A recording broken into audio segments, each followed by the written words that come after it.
ma en Ramogi TV kendo wamor ahinya gi weche kaka imedo winjogi mago kaka wamedo koloni gi nyakwa Ramogi ka giduto gibiro ni achiel kachiel mondo ing'eyo gik matimore gwenge mopogore opogore e pacho ka.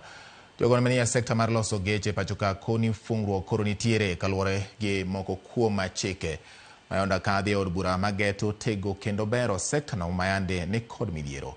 Ikoni thuolo mosekalo osuru mane ichoko kuom kembe machugo geche pacho ka neni malo ahinya, gino mane miyo kwan atamalo maduong' mag geche matiyo pacho ka wuok mana e pinje maoko.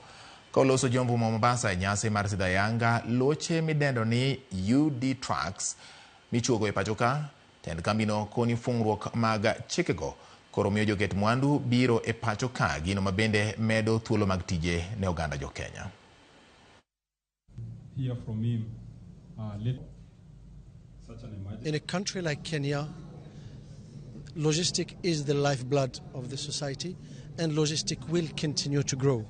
When we see the population size, when we see the youth and the emergence of middle class, there will be more and more goods to transport. And there is a need for a lot of infrastructure to build.